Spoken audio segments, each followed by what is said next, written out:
Evangelho segundo Lucas, capítulo 11.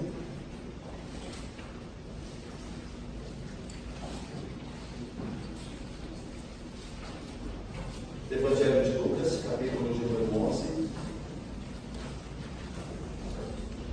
Nós faremos a leitura para a pregação desta manhã, do versículo 45 ao versículo 54.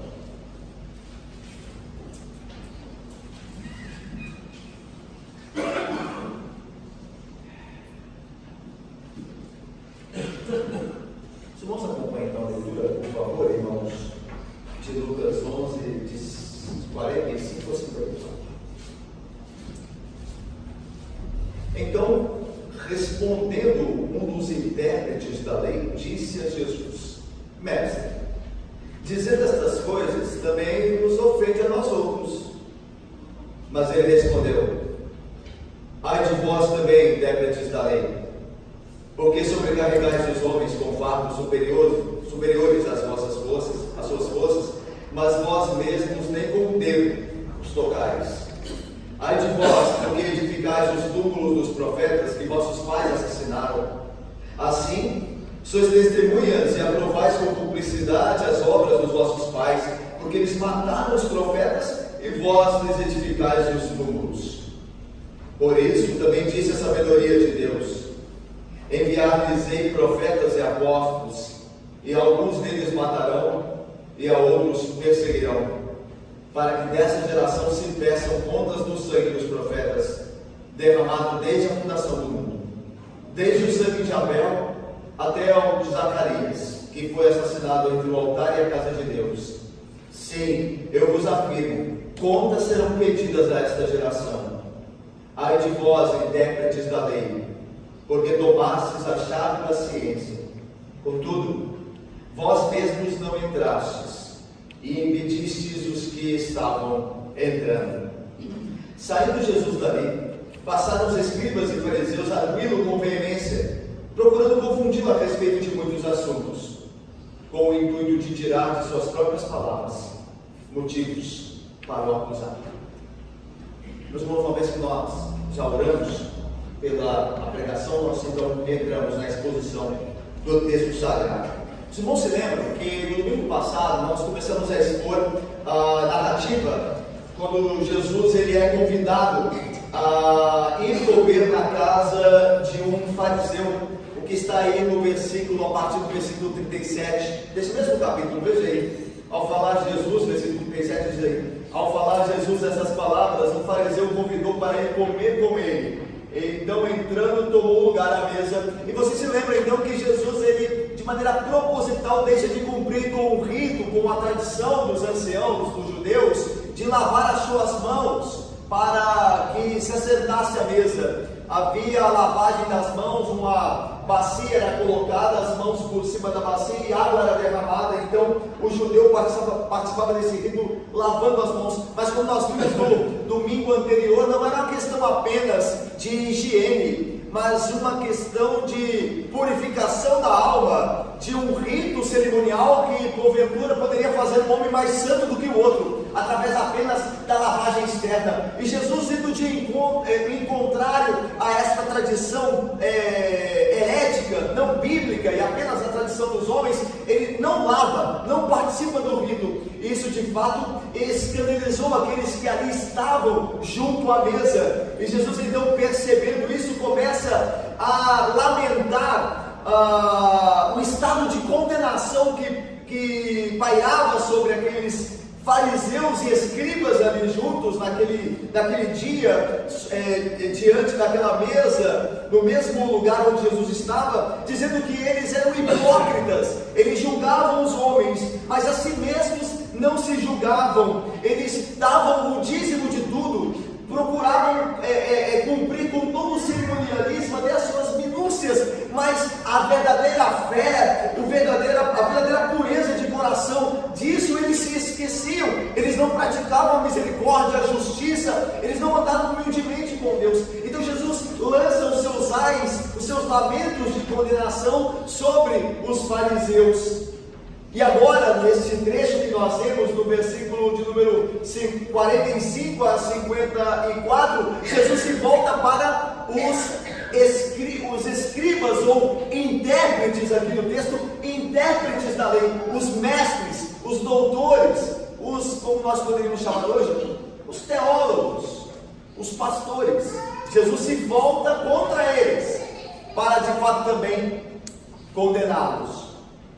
Mas antes de nós vermos aqui os intérpretes da lei, é surpreendente que até aquele momento, Jesus estava ali naquela casa, onde ele estava comendo, sendo outrora convidado para ali estar, e ele acabara de pronunciar um lamento condenatório sobre os fariseus, e é aqui de surpreender que nenhum fariseu tenha se levantado, nem mesmo o anfitrião se levantado para se opor às palavras de Jesus que os condenava. E duas coisas nós podemos pensar aqui e levantar do porquê que ninguém disse nada enquanto Jesus os condenava. A primeira coisa, meus irmãos, é que Jesus falava, ainda que calmamente, mas de uma maneira tão firme, tão poderosa, que nenhum dos fariseus, nem mesmo o anfitrião, dono da casa, ousou a se levantar para contrariá-lo. Tal a firmeza de Cristo, ainda que sob o controle da situação, na sua calma, mas uma calma firme, nenhum deles se opôs à palavra de Cristo, que era poderosa. O segundo motivo pelo qual nós podemos imaginar que os fariseus não se opuseram a Cristo naquele momento, é que a consciência dos fariseus os acusava. A consciência dos fariseus estava contra eles. Eles sabiam que o que Jesus dizia era verdade acerca deles, por isso se mantiveram calados. Então, duas coisas provavelmente foram os motivos pelos quais os fariseus não se levantaram contra Cristo naquele momento. Primeiro, a poderosa palavra dele, a firmeza de sua palavra, a verdade ele falava. Segundo, a consciência dos fariseus os acusavam, mostrando que Jesus de fato falava a verdade sobre eles. Mas então, alguém se levanta, alguém profere uma palavra, e era um escriba, um intérprete da lei, que naturalmente estava ali à mesa. Veja só, então, o silêncio é quebrado. Versículo 45. Então, respondendo um dos intérpretes da lei, disse a Jesus: Mestre, dizendo essas coisas, ou seja, essas condenações aos fariseus, também nos ofende a nós outros. Meus irmãos, esse escriba, ele diz aqui a verdade, que Jesus, ao pronunciar os ais condenatórios sobre os fariseus, está de certa forma incluindo os intérpretes da lei. E isso era um fato. Nisso ele estava muito certo, que ao de fato se direcionar e dizer a verdade sobre os fariseus, isso incluía naturalmente os escribas, os mestres da lei. Até porque, irmãos, vocês se lembram que os fariseus eram um partido religioso, e dentro desse partido estavam muitos escribas. Os escribas, muitos deles pertenciam ao partido dos fariseus. Então muitos homens ali eram não só fariseus, do partido dos fariseus, como havia o partido dos saduceus, que tinham visões diferentes, mas eram também escribas, mestres da lei. Então, ao condenar o farisaísmo, Jesus está condenando os escribas. É por isso que esse escriba, esse intérprete diz: olha, vocês estão nos ofendendo. E era claro que estava, propositalmente, estava também condenando os escribas. Antes esse escriba tivesse ficado calado, porque indiretamente ele seria condenado. Agora Jesus vai se voltar para ele objetivamente, vai dizer: isto mesmo, vocês também são condenados. Porque quando Jesus pronuncia os ais sobre os fariseus, isso inclui os escribas. Então, ou seja, se aquele escriba, mesmo de fato servindo a carapuça para ele, tivesse ficado calado, a vergonha seria menor. Mas ele se levantou e disse: isso também nos ofende. Aí Jesus: mas é claro que nos ofende, porque tem tudo a ver com vocês. Veja só o versículo de número 46. Mas então Jesus respondeu: ai de vós também. Por isso que eu digo, irmãos, é melhor ficar calado. É melhor se submeter à exaltação que é verdadeira do que se contrapor a ela. A vergonha será maior ainda. Ai de vós também, intérpretes da lei. E por quê? Por que Jesus agora diz que eles estão sob o lamento condenatório? Ou seja, eles serão condenados, por isso o lamento de Jesus. Olha só, ai de vós também, intérpretes da lei, porque sobrecarregais os homens com fardos superiores às suas forças, mas vós mesmos que os sobrecarregais, nem com o dedo os tocais.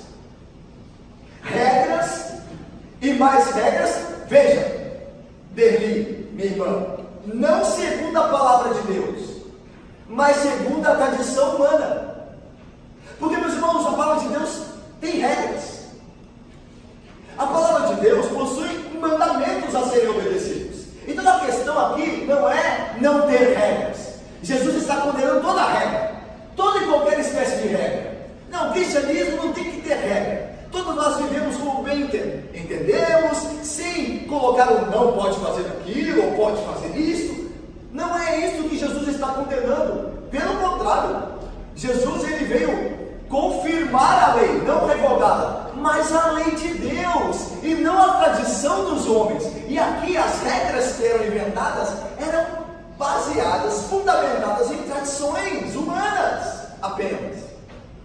Tanto que os fariseus diziam, por exemplo, entre as suas muitas tradições, as suas regras, que serviam como um peso aos homens, que comer dos grãos numa hora de necessidade era a mesma coisa de trilhar e cegar a terra, trabalhar na terra, a mesma coisa do que apenas se alimentar de um grão num dia de necessidade, numa hora de necessidade, como fizeram, como nós vimos aqui em Lucas, os discípulos de Cristo. Eles comparavam as coisas absurdamente. Eles também diziam que ninguém poderia ser curado no dia de sábado. Os irmãos se lembram muitas vezes que eles acusaram Jesus de curar no sábado, a não ser, segundo a regra deles mesmos, que a pessoa que fosse curada estivesse num sério grau de risco de morte, e aí sim ele poderia ser curado. Então eles iam criando regras que se tornavam pesadas para os homens e que não tinham nada a ver com a lei de Deus. E o pior ainda, eles criavam regras e não as moviam, nem as tocavam sequer com dedo, ou seja, eles não faziam o mínimo esforço de cumpri-las, mas gostavam de impô-las sobre os homens. Gostavam de... E isso até hoje acontece na igreja. Nas igrejas isso até hoje acontece. São os moralistas que gostam de impor regras, mas eles mesmos... eles não cumprem. E veja, irmãos, volto a lembrar aqui, não é o moralista aquele que, impondo a regra de Deus, lembrando-nos a nós da regra de Deus, as cumpre. Isso tem nada a ver com moralismo. Isso tem a ver com piedade. Esse é o crente. O crente lembra aos seus irmãos o que a Bíblia diz, os mandamentos divinos, e ele mesmo procura andar, ainda que limitado nas suas fraquezas, procura andar segundo essa lei. Isso é piedade. A questão aqui é que eles ensinavam coisas que Deus não havia dito, assim tornavam aquela tradição pesada aos homens, e eles mesmos não se moviam para poder realizá-las. E nós, infelizmente, ainda notamos muito isso em nós e ao nosso redor. Quando exigimos muito de alguém, mas se fizer uma apuração, uma análise da nossa vida, nós vamos ver que nós, e as pessoas assim também verão, que nós estamos muito longe daquilo que exigimos dos outros. Então a gente tem que ser, e aqui, meus irmãos, eu abro um parêntese para uma aplicação, nós temos que ser bem justos quando é o que exigimos dos outros. A lei de Deus tem que ser exigida, mas ao mesmo tempo nós devemos estar preocupados se nós mesmos a estamos cumprindo. E não apenas exigir dos outros. Mas vamos mais. Então Jesus disse: ai de vós também, intérpretes da lei, versículo 46, porque sobrecarregais os homens com fardos superiores às suas forças, mas vós mesmos nem com o dedo os tocais. Versículo 47, outro lamento, outra acusação de lamento aqui. um lamento seguinte, acrescentado: ai de vós, eu lamento porque vocês estão condenados. E por quê? Porque edificais os túmulos dos profetas. Vamos ver juntos? 47 e 48? Vamos ver, por favor, me ajudem, irmãos. Ai de vós, porque edificais os túmulos dos profetas, por vossos pais assassinaram. Assim sois testemunhas que aprovais com cumplicidade as obras dos vossos pais, porque eles mataram os profetas e vós edificais os túmulos. Os escribas, juntamente com os fariseus, porque ao acusar um grupo está automaticamente acusando o outro, eles fazem as mesmas coisas. Jesus agora se volta para, como nós vimos aos escribas, os intérpretes da lei, e diz assim: vocês edificam, reedificam e decoram ou redecoram os túmulos dos profetas, para que os homens pensem que vocês honram os profetas. Então, mais ou menos o seguinte, nos nossos dias, né? Você fala bem do pregador tal, que é fiel, você fala bem da igreja tal, mas a sua vida é contrário ao que o pregador tal, que é fiel, e a igreja tal, de fato proclamam segundo a verdade, e a sua vida vai contra isso. Então você, na verdade, não está honrando os profetas, porque falar bem dos profetas não é a princípio honrá-los, mas você os honraria se vivesse segundo o que eles falam. A ideia de Cristo aqui é o seguinte: vocês vão aos túmulos dos profetas, e em Jerusalém havia os túmulos dos profetas, e vocês reedificam, edificam, decoram, redecoram, mas vocês estão, na verdade, contra eles, porque vocês estão proibindo o povo, na interpretação da lei que vocês fazem, de conhecer o verdadeiro significado que pretendiam os profetas. Então, na verdade, vocês são inimigos dos profetas, como eram os vossos pais. É o que Jesus está dizendo aqui. Vocês estariam a favor dos profetas se vocês ensinassem o povo o que os profetas disseram. Mas vocês inventam coisas fazendo com que a palavra profética seja de fato excluída. Então vocês são contra os profetas. E não adianta decorar o túmulo deles, identificar para eles, porque vocês são assassinos com o pai de vocês. Vocês estão fazendo com que a palavra profética morra. Vocês são assassinos dos profetas. Era o que Jesus estava aqui dizendo. Versículo 48. Assim sois testemunhas vós mesmos, e aprovais com cumplicidade as obras dos vossos pais, porque eles mataram os profetas, e vós edificais os túmulos. Ou seja, ao invés de vocês, Jesus está dizendo aqui, ao invés de vocês, escribas, mestres da lei, reconhecerem o erro dos seus pais, isso vocês não fazem. Aprender com o erro dos pais de vocês não fazem. Mas edificar os túmulos vocês querem, para parecer aos homens, e apenas isso, que vocês de fato honravam os profetas. Mas em vida, vossos pais os desobedeciam. Vossos pais o perceberam e vocês nunca condenaram os vossos pais. Ou seja, vocês nunca aprenderam com a geração perversa passada. Vocês continuam nos mesmos erros e dizem honrar os profetas. Conclusão: vocês são culpados. São culpados por sobrecarregar os homens com tradições humanas e vocês mesmos nem se preocuparem em cumpri-las. As mesmas regras que vocês impõem, vocês não cumprem. Então, que é um pecado duplo, vocês inventam coisas e não cumprem as coisas que inventam, ainda cobram dos outros. E vocês fazem de tudo para parecer que vocês honram os profetas, mas vivem opostamente o ensino deles, proibindo que os homens conheçam esse ensino, fazendo a palavra profética morrer. E é isso que o pastor faz, irmãos. E veja como Deus julga de maneira severa o pastor que, calando a Bíblia, fica inventando coisas, falando da própria vida dele, tendo supostas revelações, chamando a atenção para ele, desviando da palavra. Isso não é coisa de só menos para Deus, para o próprio Senhor Jesus Cristo. Ele diz: vocês são malditos, vocês serão condenados, que vocês estão impedindo os homens de ouvirem a voz profética. É o que está acontecendo aqui. Versículo 49 é a conclusão. Olha aí, versículo 49. Por isso, também disse a sabedoria de Deus, ou seja, sua sabedoria disse. Essa é a maneira melhor de ler aqui. Por isso, Deus, na Bíblia, em sua sabedoria disse. Onde nós encontramos as palavras de sabedoria de Deus? Na sua palavra, na própria palavra de Deus. Na palavra dele. Então, por isso, Deus disse em sua sabedoria. Aí vai citar: enviar-lhes-ei profetas e apóstolos, e alguns deles matarão, e a outros perseguirão. Os profetas, meus irmãos e apóstolos, a primeira coisa que a gente vê aqui é que Jesus está citando o Antigo Testamento. Deus disse que enviaria os profetas, e eles seriam recusados, seriam mortos ou perseguidos.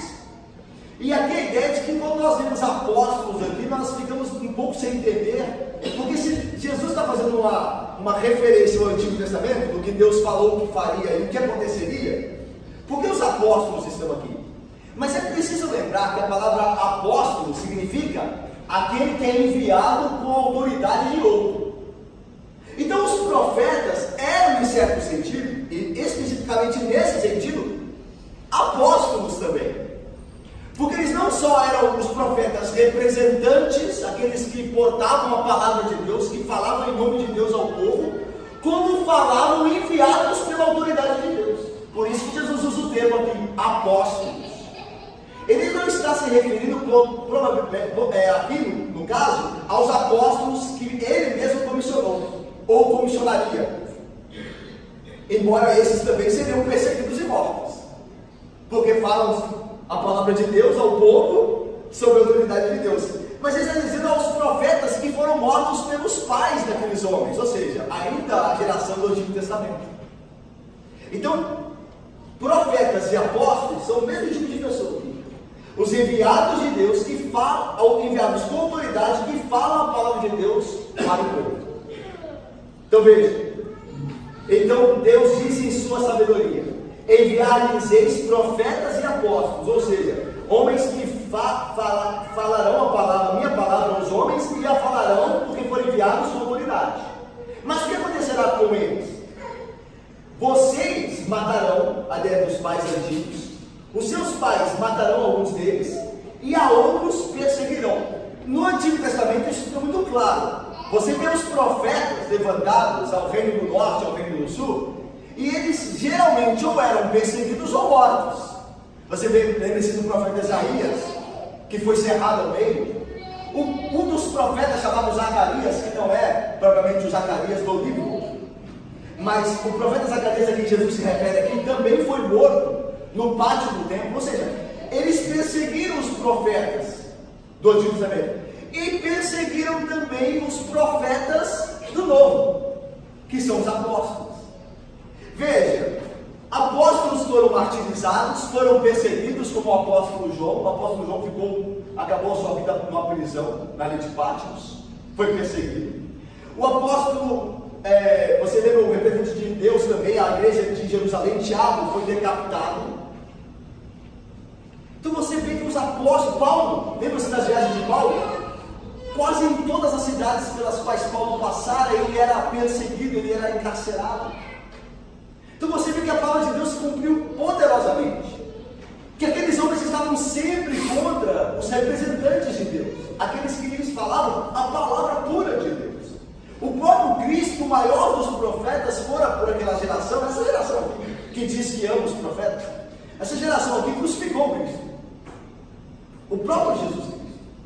Então Cristo estava, como sempre, corretíssimo, verdadeiro em dizer: vocês são assassinos de profetas também, como foram os nossos pais. Vocês odeiam os profetas. Vocês parecem amá-los, mas vocês não se submetem a eles, não vivem segundo o que eles vos dizem. A palavra de Deus. E aí Jesus continua. E Deus falou tudo isso, versículo 50, para que desta geração se peçam contas do sangue dos profetas, derramado desde a fundação do mundo, desde o sangue de Abel até ao de Zacarias, que foi assassinado em igualdade à casa de Deus. Sim, eu vos afirmo, contas serão pedidas a esta geração. É interessante, uma das coisas que a gente nota aqui, irmãos, poderosa, é a soberania de Deus, o decreto divino, e a responsabilidade humana. A ideia de que Deus, como sabe de todas as coisas, já havia decretado em seu plano que aquela geração haveria de rejeitar os profetas. Mas ao mesmo tempo, aquela geração rejeitando os profetas, ela o fazia com responsabilidade, porque odiavam os profetas. Logo por isso, seriam também condenados.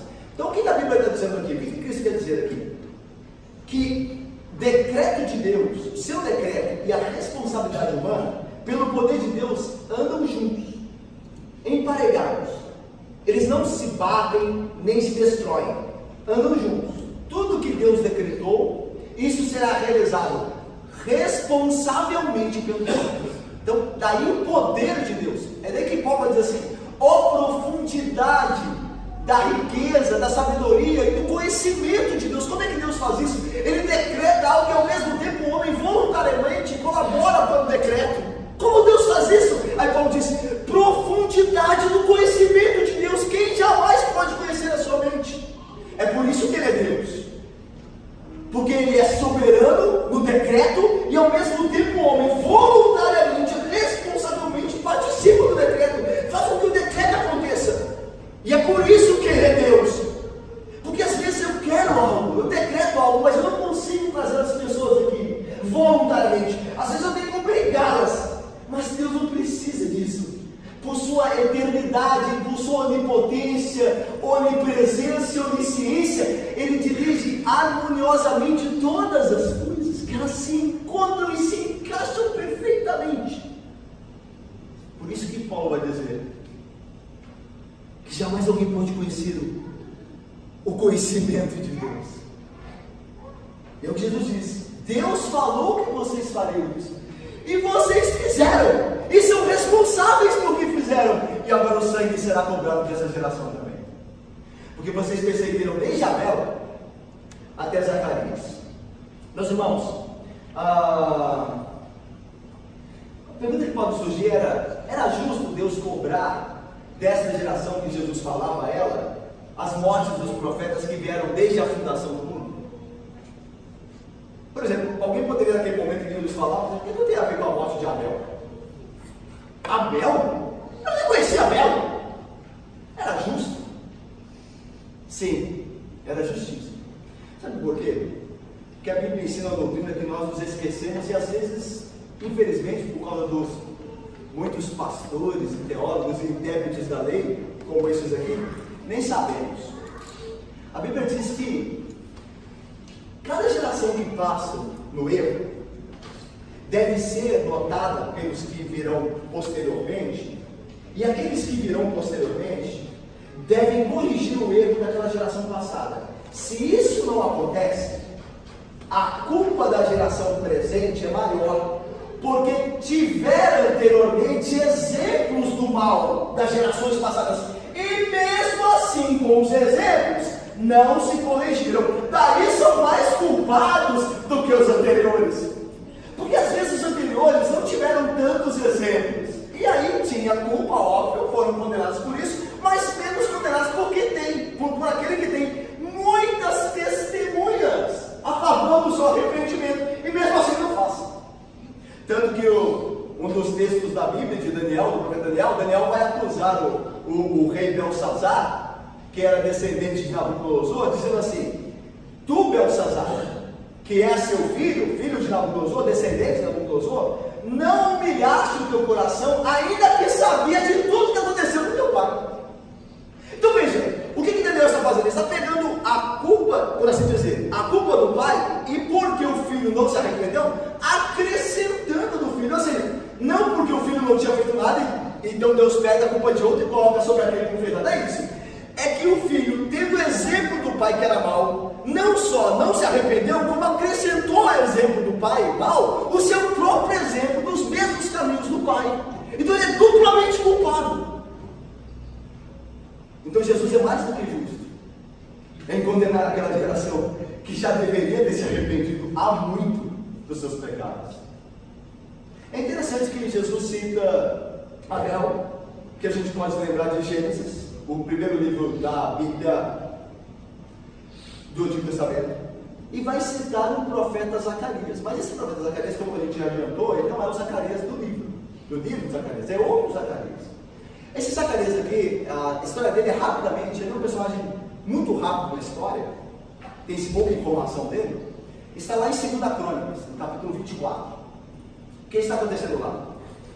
Há um rei sobre o trono de Judá, da família de Davi, chama-se Joás, o rei.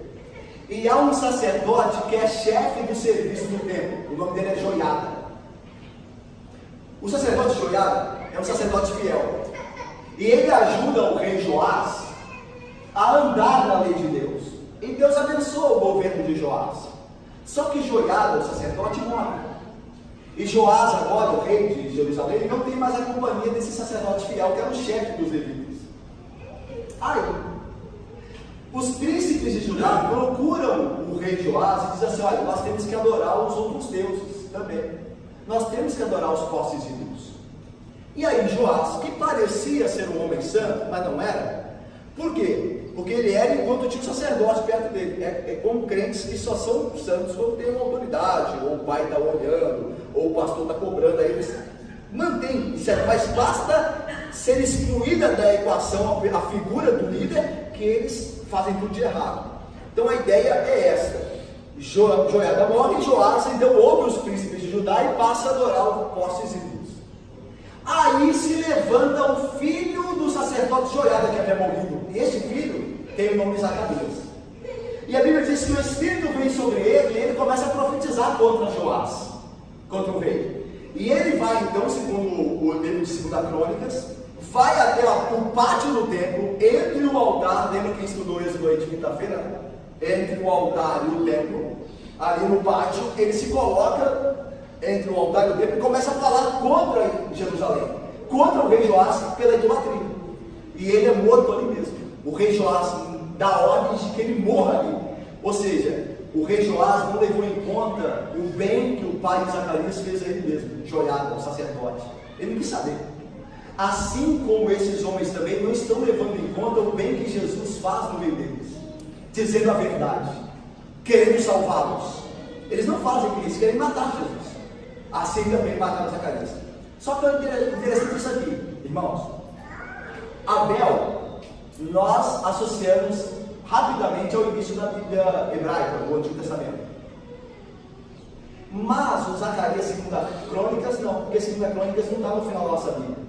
Está do início para o meio, 2 Crônicas.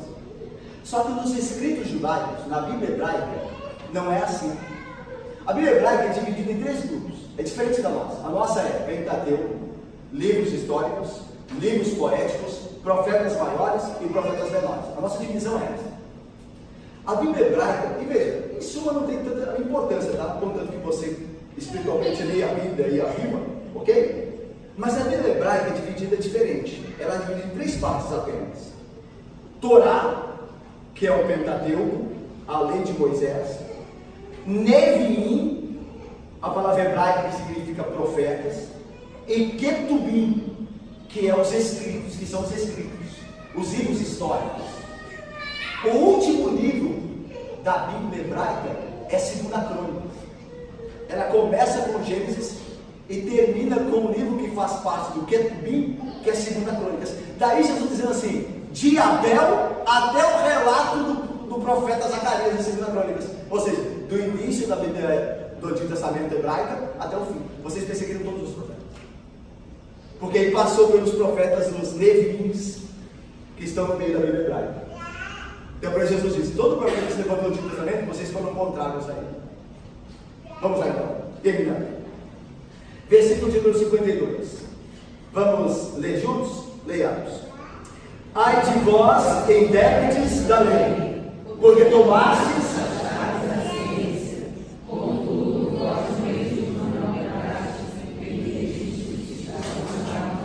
Entrando aonde? Vós mesmos não entrastes e impedistes os que estavam entrando. Entrando aonde? No reino. O convite é entrar no reino. E Jesus é a porta. Jesus é o caminho ao reino.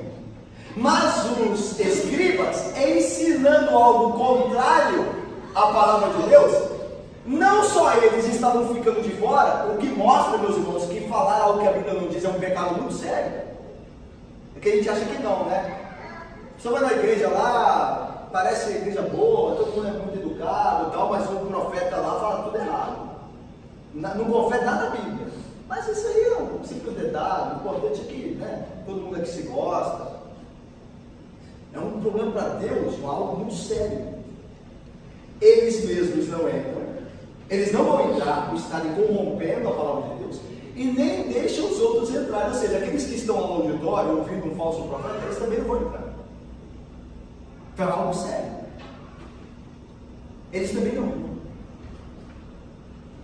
Jesus então diz, corrompendo o ensino, como os intérpretes da lei faziam, vocês não entram, os próprios intérpretes não entrarão, nem deixam os que estavam entrando, ou seja, os que estavam interessados nisso, realizarem de fato, ou seja, entrarem de fato. Por isso vocês são culpados também. Versículo 53 e 54.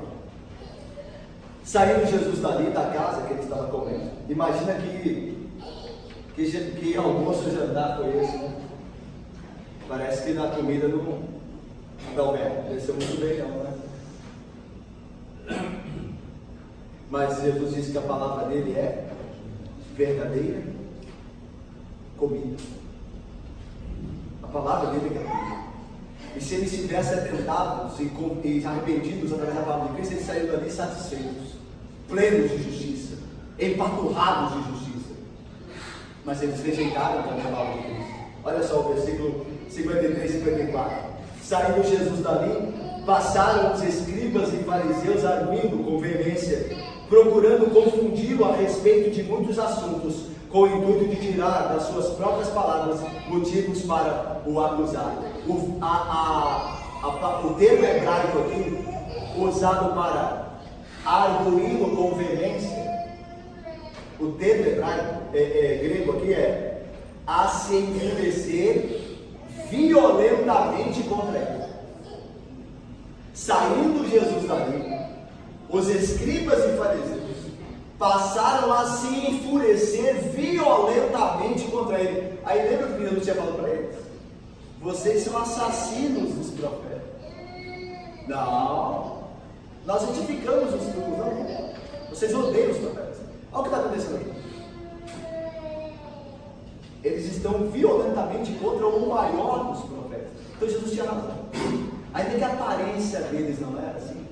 Meus irmãos, alguém pode amar um profeta, um ministro do Evangelho, até esse ministro não se opor a ele. É muito fácil nós amarmos os pastores, os presbíteros, os nossos pais, quando tudo que eles falam, nós concordamos. Mas se eles disserem alguma coisa contra nós, aí então aquela admiração toda, se Deus não nos guardar, virará rapidamente ódio. Lembra do início do ministério de Cristo? Ele era ovacionado, as pessoas iam, o Messias. É por acaso este, o filho de Deus, é o Messias? Agora eles estão violentamente contra ele. Por quê? Porque ele disse a verdade. Saindo ali Jesus, passaram os escribas e fariseus arguindo. Era uma tática muito usada por ele, de fazer perguntas, para ver se pegavam em alguma coisa, se ele se confundia. A ideia de pergunta, tá vendo? Olha só que interessante. A ideia de pergunta com o fim de confundir. Tem gente que pergunta com o fim de conhecer. E tem gente que pergunta com o fim de pegar algo, de confundir. Eles faziam aqui com o fim de acharem em Jesus um tropeço. Faziam perguntas, aparentemente sem nenhuma maldade, mas era para que ele se confundisse. E eles pudessem acusá-lo de algo. Porque o atacavam violentamente no coração. Estavam contra ele. E aí veja. Versículo 54 mostra isso. Com o intuito de tirar das suas próprias palavras motivos para o acusar.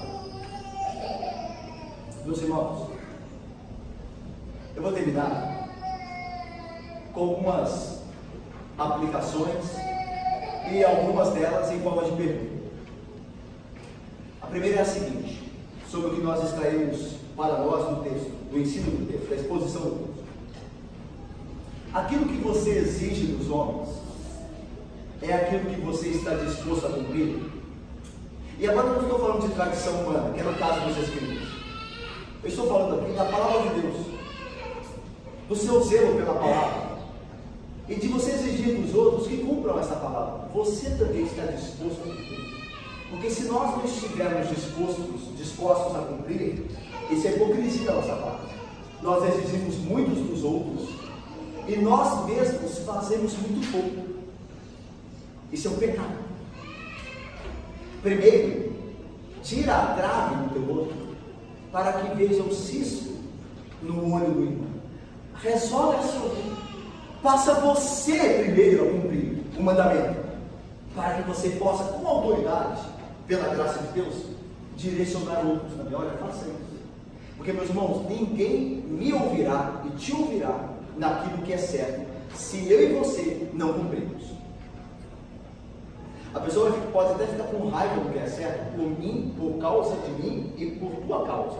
Porque nós falamos e não cumprimos. Ela pode odiar a verdade por causa disso. Porque você prega, e eu também, mas não fazemos. Então a pergunta é: você está disposto a cumprir o que você exige dos homens?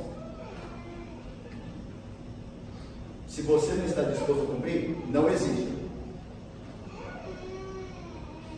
Segundo, a verdadeira honra à palavra de Deus é obedecer a ela. Então, às vezes nós vamos no culto, nossa, que palavra. Aí a gente vai na igreja visitando, nossa, que palavra. A gente vai no professor experimental, nossa, muito boa palavra. Mas se você e eu não cumprimos, você não está honrando nada. Diante de Deus, a tua situação está piorando. Porque você está ouvindo a verdade. Você a admira, até às vezes, para que os outros pensem que você está de acordo, mas a sua vida é contrária. A situação é pior do que se você rejeitasse de fato, abertamente. É melhor rejeitar abertamente, se não for viver, do que fingir que aceita e não vive. Porque aí o pecado são dois. Você não vive, que já é o pecado, e a hipocrisia é acrescentada, porque você finge que vive, finge que aprova. Então, a questão é: a verdadeira honra à palavra de Deus é cumprir, é obedecer. Você quer honrar a palavra de Deus? Quer mostrar que honra em você? Compramos. Vamos pensar. Terceiro e último: o Evangelho irá ofender sempre o nosso orgulho pecaminoso. O Evangelho irá ofender sempre o nosso orgulho pecaminoso. Sempre. Sempre. O Evangelho é ofensivo. A natureza dele para muitos é ofensiva. Será sempre ofensiva para aqueles que não querem se submeter a ele. A pessoa que não quer submeter ao Evangelho, ela terá no Evangelho sempre uma disposição de ouvir. Sempre. Porque aquilo incomoda, porque ele não quer submeter. Então aquilo sempre vai incomodá-lo. Ele sempre vai ficar incomodado com aquilo. Já o cristão, para ele é cura, é luz, ele tem prazer. A gente deu um salmo no início: quanto amo a sua lei. Foi bom ser corrigido por ela, para que eu não andasse no pecado. Ele ama a lei, mas quem não é de Deus, o Evangelho é sempre uma ofensa. Então a minha questão é: quando o Evangelho é pregado e as pessoas ouvem, elas sempre se dividirão em dois grupos. Alguns desejariam apedrejar o ministro. Eles vão ficar com ódio do ministro. Isso é verdade, isso acontece sempre. Uma hora ou outra, você vai encontrar alguém que se opõe ao ministro. E quando isso não acontece, pode ser que tenha alguma coisa errada com o ministro. Porque todo aquele que quiser viver piedosamente em Cristo será perseguido, ou mais ou menos, ou por um grupo menor, ou por um grupo maior, ou por uma pessoa, ou por 10, não importa. Ele terá alguém para fazer oposição a ele. Às vezes essa pessoa não aparece porque o ambiente não permite. Às vezes dentro da igreja tem alguém pronto para fazer oposição porque não pertence a Deus e é contrário à lei, só que o ambiente não permite. O ambiente é muito a favor da lei, mas se ele encontrar uma brecha, um meio, ele entrar.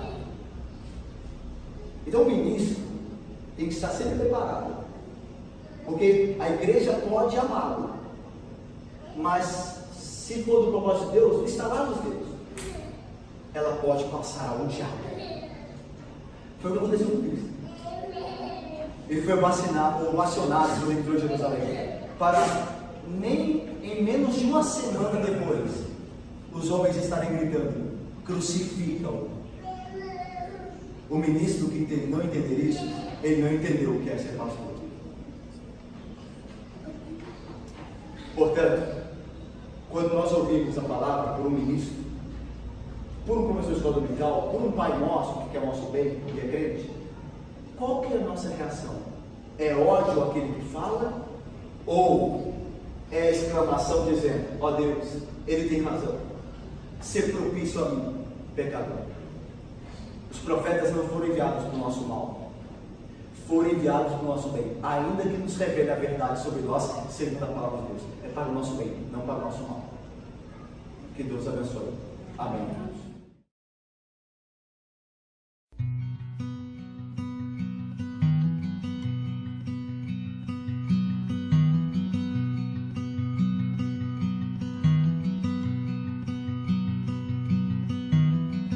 A mighty fortress is our